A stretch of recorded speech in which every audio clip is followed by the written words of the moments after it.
There is a particular kind of quiet that falls over a room full of people who all know they are watching.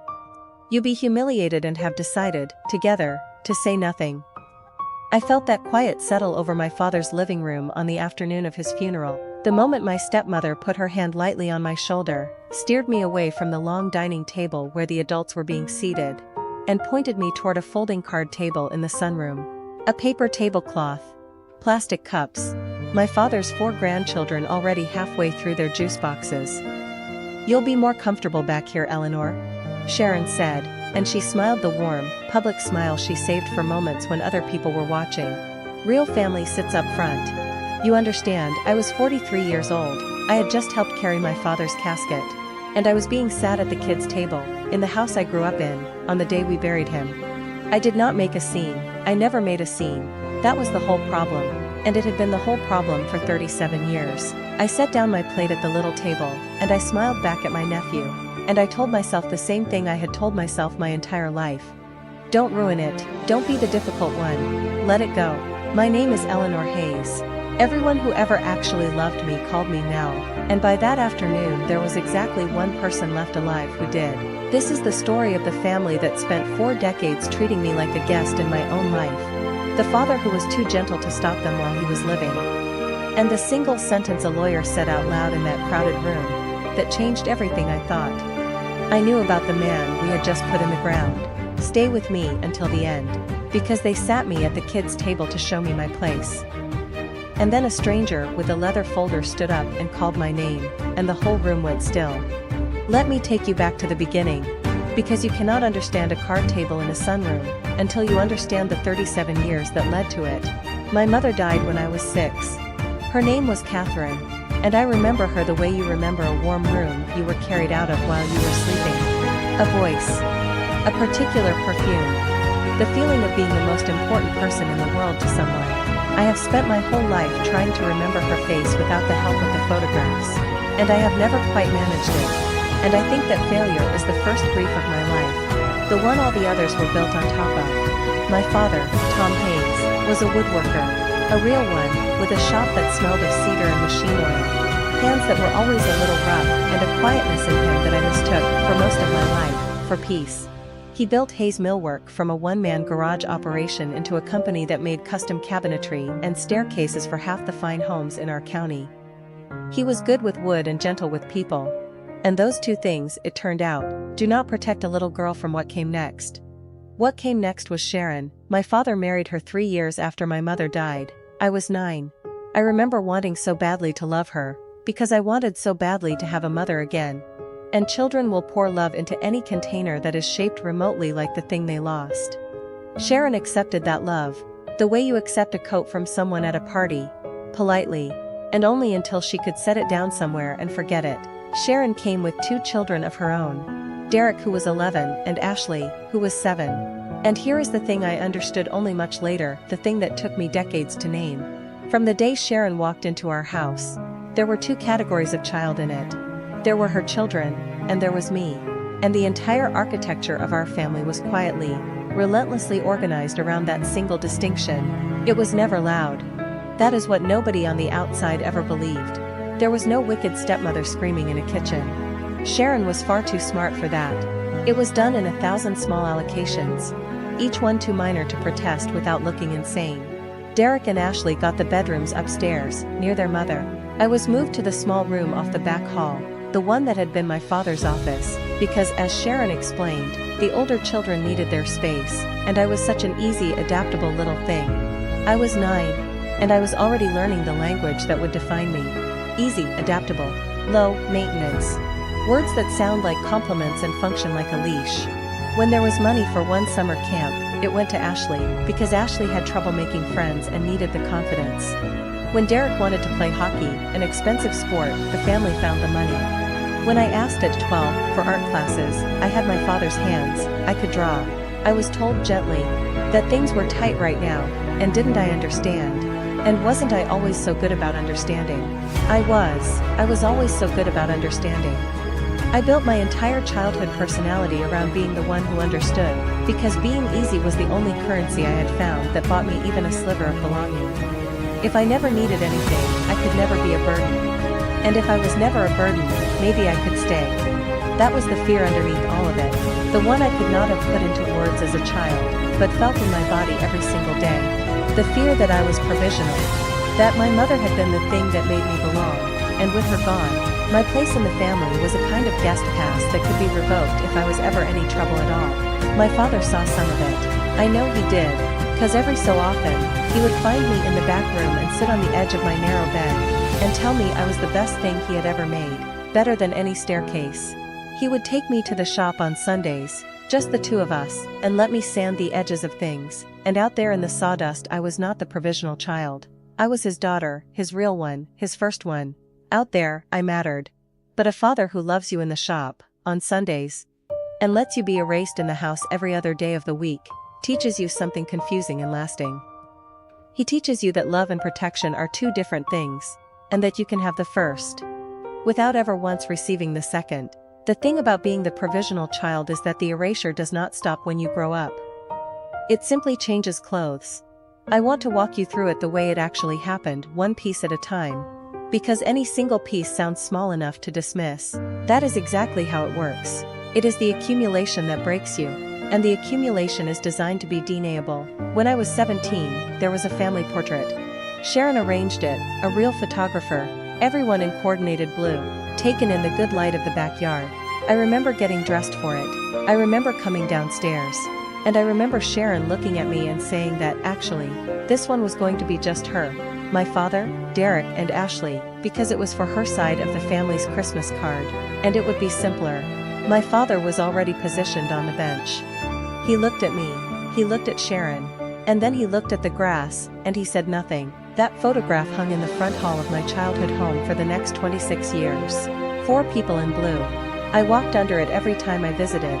My father, his wife, and her 2 children, framed in gold, lit like a memory of a family I had apparently never been part of. Nobody ever mentioned it. Nobody ever had to. It said everything, every single day, without a word. When I got married, at 26, to a kind man named David, Sharon threw Ashley an engagement party the same year that was twice the size of my wedding. When I mentioned, carefully, that it stung a little, I was told I was keeping score, and that keeping score was an ugly quality, and hadn't they all come to my wedding? What more did I want? What more did I want? There is a whole life inside that question. I wanted what Derek and Ashley got without ever having to ask. I wanted to be chosen once, unprompted, without having to file a grievance to receive the bare minimum, and then be called ungrateful for noticing the difference. When Derek got into trouble in his 30s, and Derek was always in some kind of trouble, a failed bar, a failed franchise, a tax problem, the family rallied. My father, I learned later, remortgaged part of the shop once to cover a debt of Derek's. Derek, who was not his son. Derek, who called him Tom, never Dad, and who once at a Thanksgiving, referred to Hayes Millwork as the little wood place in front of the whole table while my father sat there and smiled and passed the potatoes. I meanwhile asked for nothing. I had learned my lesson young. I built a quiet, decent life with David. I became a bookkeeper, which is a job for people who like when the columns are honest, and everything adds up. And I think now that I chose it, because it was the one place in my life where fairness was guaranteed, where 2 + 2 could not be quietly reassigned to somebody more favored. And here is the part that I am least proud of, the part I need to tell you honestly. Through all of it, I kept showing up. Every holiday, every birthday, every hospital visit when my father's health began to fail. I drove the 4 hours. I brought the dish. I sat wherever they put me. Because I told myself that being the bigger person was a virtue, when really, if I am honest, it was the same old fear wearing a grown woman's face. I was still 9 years old in the back room, still terrified that if I ever caused any trouble, I would lose the last thread connecting me to the mother I couldn't remember, and the father I couldn't stop loving. In the last 2 years of his life, my father got sick. Congestive heart failure, slow and then fast. And something happened in those 2 years that I did not fully understand until after he was gone. He started calling me, not the house line where Sharon might answer, my cell phone in the afternoons when I later realized Sharon was out. He would ask about my day, he would ask about David, and once near the end, in a voice gone thin, he said, "Nell, I have not been a brave man. I want you to know I always knew the difference. Even when I didn't act like it. I always knew which of you was mine from the start. I thought he was just a dying man being sentimental. I told him I loved him and not to talk that way. I did not understand that he was telling me something.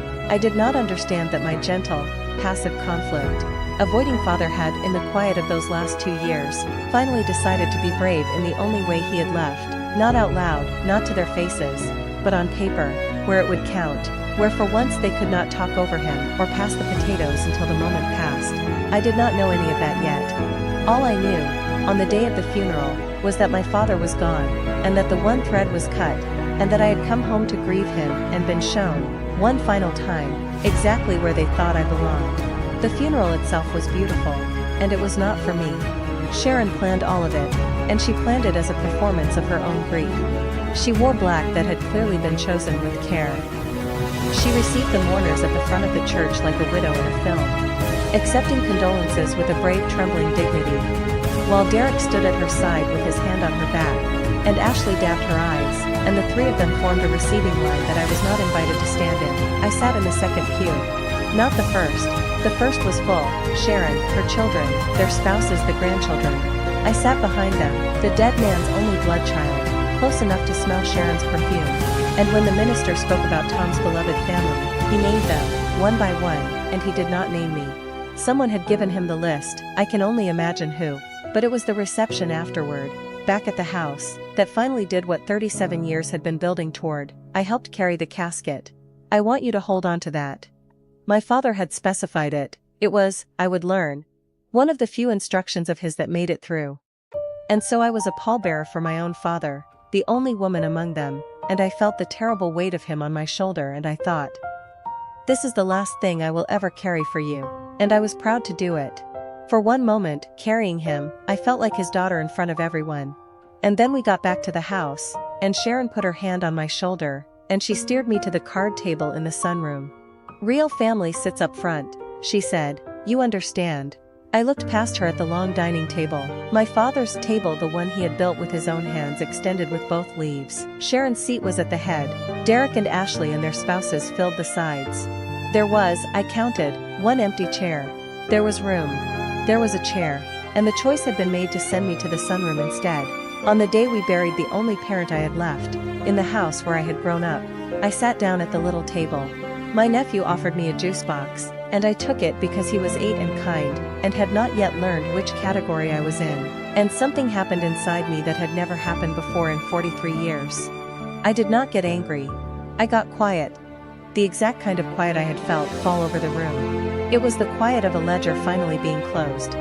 All my life I had kept the books on this family, telling myself the columns would balance eventually. That if I just kept giving, kept understanding, kept being easy, the love I was owed would someday be paid.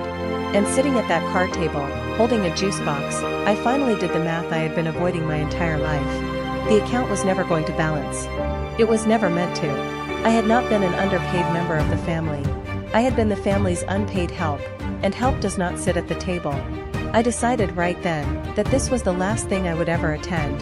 That after today I would grieve my father privately, honestly, on my own, and I would never again drive 4 hours to be seated in a sunroom.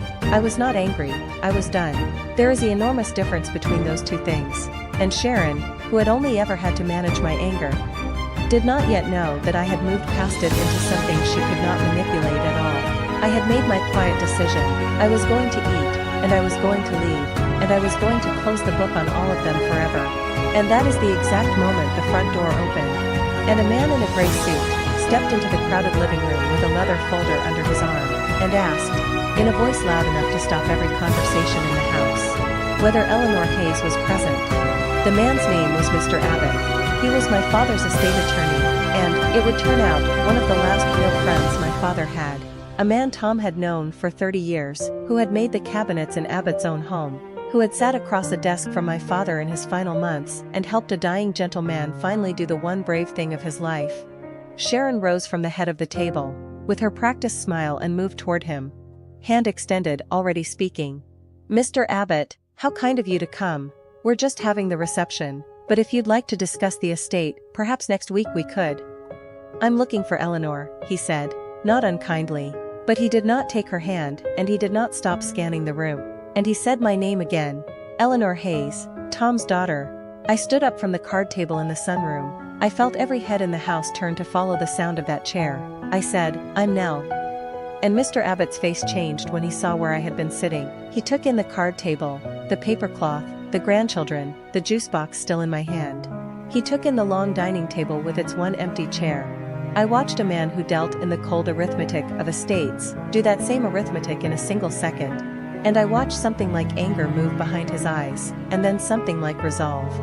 "Psst, Hayes," he said, and he said it with a weight that made the room lean in. "I'm sorry to intrude on the reception, but your father left very specific instructions that this could not wait, and having just seen this house, I find I agree with him completely." He asked if there was somewhere we could speak. Sharon, recovering, said brightly that whatever needed to be said could surely be said in front of the whole family. "We have no secrets here." I have thought many times since about the fact that she said that. "We have no secrets here," she had no idea. "Very well," Mr. Abbott said, and he opened his leather folder. What he explained, standing there in that living room while the food went cold, was this: my father had rewritten his entire estate 18 months before he died. Not amended.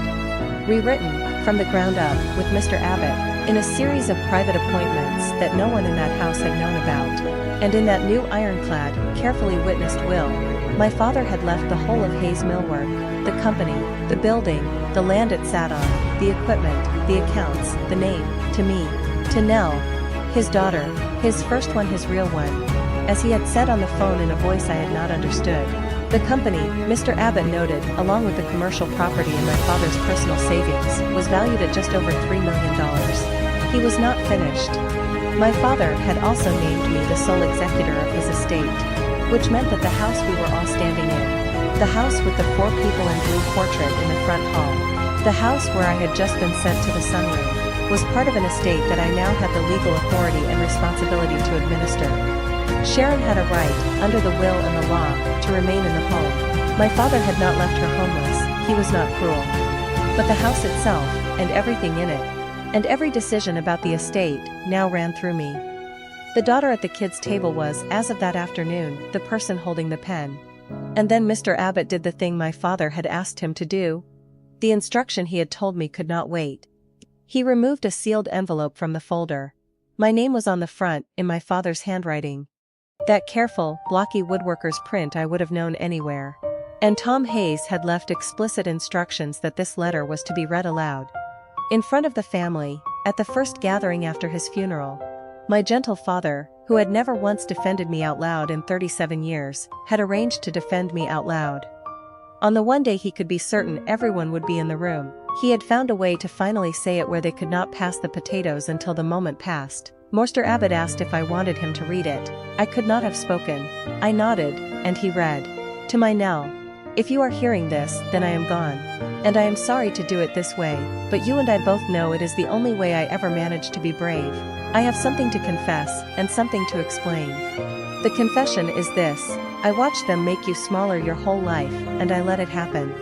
I told myself I was keeping the peace. The truth is I was a coward, and my cowardice cost my daughter her rightful place in her own family.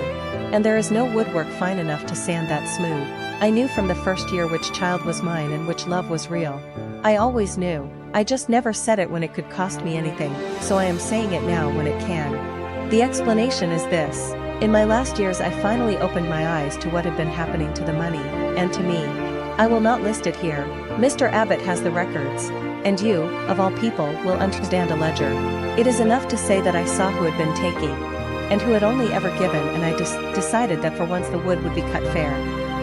Hayes Millwork is yours now. It was always going to be yours.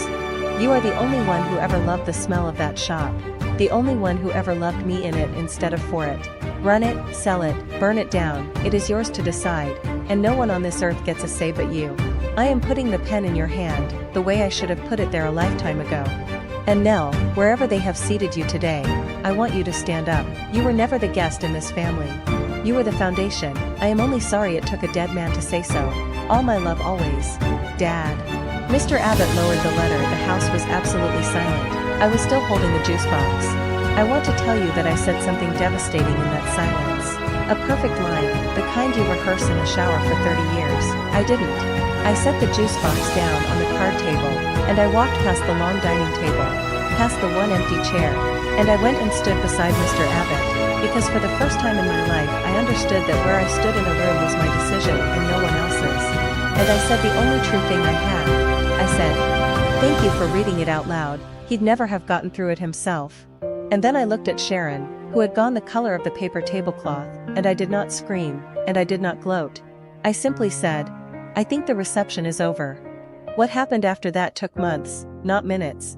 Because real life is administration, not fireworks. Being an executor is paperwork, and I am very good at paperwork. I went through every account, and I found, exactly as my father had promised, the ledger of what had been happening, the withdrawals, the loans to Derek that were never loans. The way the household had been quietly run on my business for years while he was told the company was struggling and Hayes Millwork should maybe be sold. Sold. They had been trying to get my dying father to sell the one thing on earth that was his, so they could divide it before he was even gone. That was the taking he had finally seen. I did not take revenge, because I have come to believe that revenge and justice want two different things. Revenge wants them to suffer. Justice just wants the truth to finally be load-bearing. So I did what my father put the pen in my hand to do. I kept Hayes Millwork open. I kept his 11 employees, the men and women who had actually loved him, in their jobs. And I gave the foreman who had been there 22 years a partnership stake, because he had been more of a son to my father than Derek ever was. I let Sharon remain in the house, as the will allowed, and as my father, gentler than me, had wished. But the estate was administered honestly, in full daylight, every column adding up, and there were no more quiet withdrawals for anyone, ever again. And I took one thing for myself, one small thing, before I did anything else. I walked into the front hall of that house, and I took down the portrait of the four people in blue, and I put it in a closet. In its place I hung a photograph I found in my father's shop, in the drawer of his workbench, where he had kept it for decades where Sharon would never look. It was a photograph of a man in a sawdust-covered apron, crouched down beside a little girl of about 6, both of them holding the same small sanded box, both of them grinning at the camera with the exact same grin. On the back, in that blocky print, he had written a date and 2 words. Lionel, Derek and Ashley I have not spoken to since. They contested the will, of course.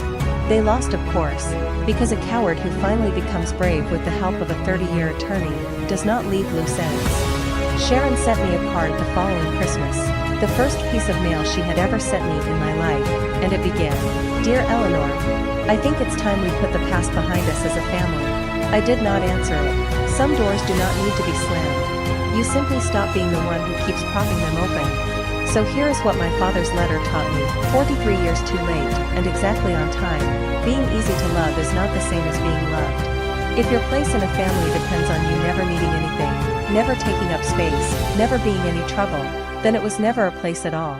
It was a probation. And you can spend your entire life on your best behavior, waiting to be made permanent. And the people who put you on probation will let you wait forever.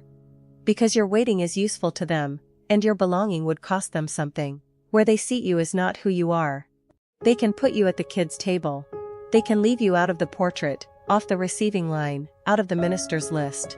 But a seat is just a piece of furniture, and the people who assign the seats are not the people who decide your worth. Sometimes the person who decides your worth is a quiet man in a shop, who was too frightened to say it while he lived, and found his courage in a sealed envelope. And sometimes, in the end, the only person left who can call you to your rightful place is you. So if you have ever been the provisional child, the easy one, the one who was always so good about understanding, hear me. You are allowed to stop understanding. You are allowed to close the ledger. You do not have to keep buying a belonging that was never for sale. And you do not have to wait for a letter to be read aloud, to finally stand up from the table they put you at. Stand up now. You were never the guest. You were the foundation. If this story reached you tonight, stay a moment and tell me in the comments. Have you ever been sat at the kids' table by people who should have saved you a real seat? Did you ever get to stand up? I read every single one. And if this touched something in you, take a moment to like this video and subscribe, because there is a new story here every day, and the next one might sound exactly like yours.